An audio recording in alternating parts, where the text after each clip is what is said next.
Chapter 8. Hakuna Matata. Silas tensed up and whipped around. A shadowy figure stood on the porch, the wind tangling through its long, stringy hair. Was it his aunt's ghost? That made his heart hammer faster. He backed away in fear. "No, don't hurt me, please!" But then the figure stepped into the moonlight. "Hey, you okay, kiddo?" It was only Archie. He had let his hair out of the bun and clutched the walking stick, which accounted for the ghostly shadow. The eerie voices screamed through the canyons again, louder this time. "Do you hear that?" Silas asked, heeding how his voice pitched up and sounded shrill. "Oh, that's just the local coyotes," Archie said, with a knowing chuckle. "They're mostly harmless, unless you've got a small dog or cat. Then watch out." Boo! He jumped at Silas, who let out a little yelp. Feeling silly, he tried to relax. The coyote's eerie song continued, and the screeched owls started up too. The wildlife sympathy sang to the half-moon, which had now risen over the Pride Lands. Nothing about the strange place felt familiar or safe to Silas, and that made him jumpier than usual. "Coyotes?" Silas repeated. They didn't sound harmless to him. "What else is out there?" "Oh, a little cub," Archie said in a kindly voice. "You'll find out soon enough." "But what about my baby brother?" Silas asked anxiously. "You said they prey on small pets. Well, what about small babies? George is little and helpless too." Archie frowned. "Best keep him close. Coyote's been known to steal a babe from a crib." He stopped when he saw Silas's terrified expression. "But remember these words. Hakuna Matata. Special camp slogan. No worries, right? That sort of thing hasn't happened in ages." "Hakuna Matata," Silas said, tasting the unfamiliar words on his tongue. They had a nice ring to them. Saying them did make him feel better. A little bit. But maybe they had power. "That's right," Archie said. "Anytime you get scared, just sing those two little words right out loud, and it'll cheer you up. That's what we used to teach all the summer campers." "Thanks," Silas said, and meant it. He also planned to tell his parents about the coyotes stealing babies from their cribs. His brother drove him crazy, but he didn't want him to get eaten. Just abducted by aliens. His own kind. "E.T. phone home," he joked to himself, then followed Archie back into the cabin and shut the sliding door with a solid thwack. That only partially silenced the howling and screeching, but it made it less scary. Maybe he could learn to deal with it. On that positive note, he went back inside to start unpacking and prepare to settle in for the night. After unpacking as much as they could, Dad said he'd finish getting the rest from the van the next day, as he was beat and feasting on the homemade chicken tamales that Sarah left for their family, which were positively delicious, if a bit spicy. Silas returned to his room. Mom and Dad retired to bed in their room down the hall, where George was already fast asleep in his bassinet. But then the coyotes took up their shrill cries again. Silas jerked his head toward the window, which was closed tight. However, the wood had warped, and dust, sand, and noise leaked through it. "Yo!" He felt a terrible shrill at the sound of their voices. He couldn't shake the image of a coyote stealing a baby from his crib, but Silas reminded himself that his parents were there to protect George. Plus, Archie said nothing like that had happened in a very long time. Silas flopped down on his bunk. Dust rose from the mattress, making him sneeze. He didn't dare peek under the bed for fear of what might be lurking in the dark corners. Instead, he pulled a picture book called Predators of the Serengeti from his backpack. He couldn't explain why he was drawn to read about the very things that terrified him the most, except that somehow, when he was buried in the pages of books like this one, he felt braver and stronger than in real life. The books made him feel courageous, like Tarzan. According to the book, the Serengeti was a national park all the way in Tanzania. It bordered Kenya, where Rafi said he grew up.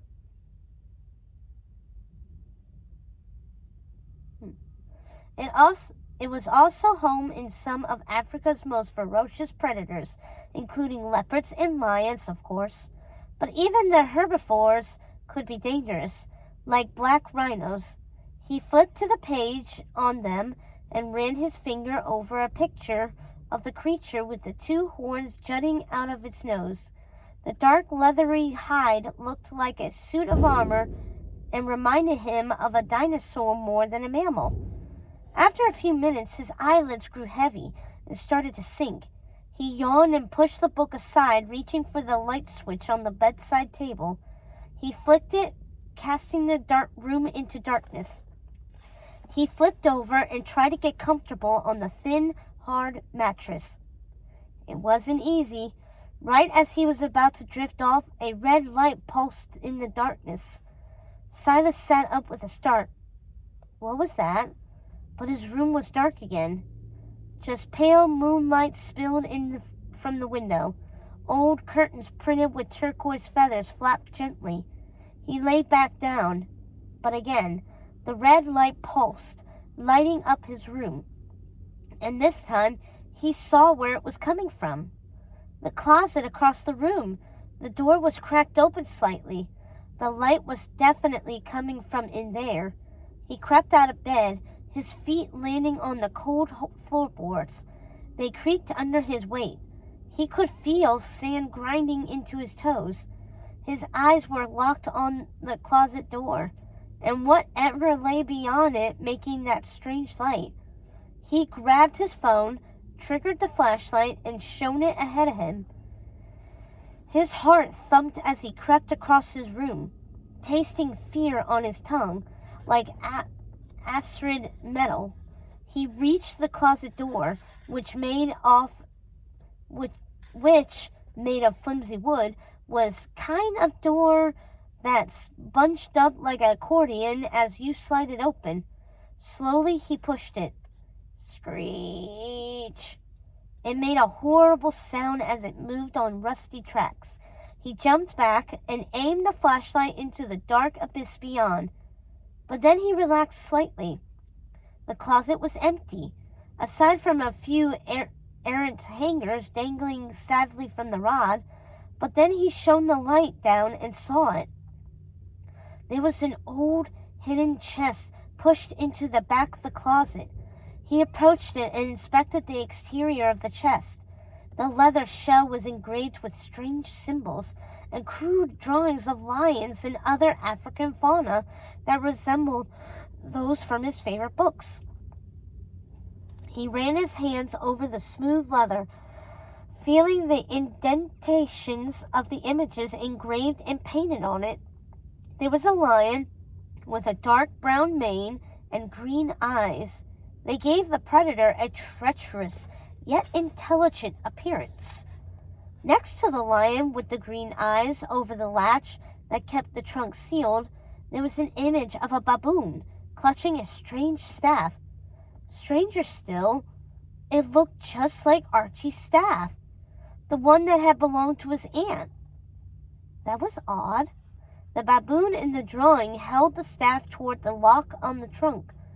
Fear gripped Silas's heart, but so did curiosity. The fact that the pictures reminded him of his books made him feel a bit braver. He hoped that maybe there were more fun books inside the trunk. But then he hesitated. He knew he should fetch his parents to show them. Likely, the trunk had belonged to his aunt and might be important, but he didn't want to risk waking the baby. Last time he had barged into his parents' room after bedtime, excited about a new animal he discovered in one of his wildlife books, warthogs, which were native to southern Sudan and Ethiopia, and looked like funny, furry, pig-like creatures with tusks that could be deadly. He got an earful about knocking first and not waking the baby. I should wait until tomorrow, he told himself. but his hand seemed to have a mind of its own. It reached for the latch.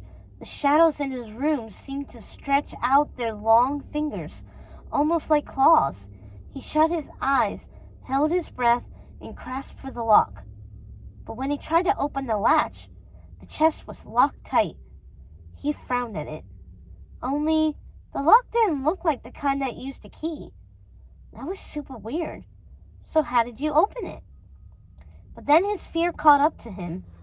He quickly backtracked away from the trunk, shut the closet door, and climbed back into his bed. He pulled the sheet up and waited for the strange light to flash again. But his room remained bathed only in pale moonlight from the window. But still, his heart was beating too fast to let him fall asleep. That was when he missed his friends like a sharp punch to the gut. They always made him feel better when he was scared or anxious, but he couldn't tell them the truth about how run down the camp was for 2 reasons. First off, he didn't want them to worry. Well, any more than they already did. And secondly, he didn't want to scare them away from visiting next summer. Instead, he fired off a faux cheerful text to Jose and Tamara, hoping they wouldn't read between the lines. Phew! Made it to Arizona, safe and sound. Or Hakuna Matata. That means no worries. It's the camp slogan. You're gonna love it here. He added a bunch of happy face and camp emojis. They then waited for a response. Those dots that would indicate they were typing back to him, while his eyes grew heavier and heavier, but nothing came through. He double-checked his signal, but miraculously he got 3 bars out in the middle of nowhere. He had good reception. Had his friends already forgotten about him? He started to panic, but then he looked at the time and remembered it was a 3-hour time difference between Florida and Arizona. They were probably fast asleep on the East Coast. He'd have to wait until the next morning for the response. With a sigh, he set his phone to silent and left it charging on the bedside table. Again, he tried to force himself to sleep, but the bunk was hard and the sheets were thin and scratchy. Worse, all night long the coyotes screamed in the valley like ghostly children in the night, then woken by their cries several times in the night. George joined in the chorus. Silas cowered under the thin blanket and barely slept a wink. He missed his home and his friends. With the time change, it would be harder to stay in touch too. Tears pricked his eyes. He hated being a crybaby. That was George. He was too old for that lame stuff. But the tears spilled out anyway. He swiped them away. He hated this new room and creepy old cabin in the middle of nowhere. How could his life get any worse?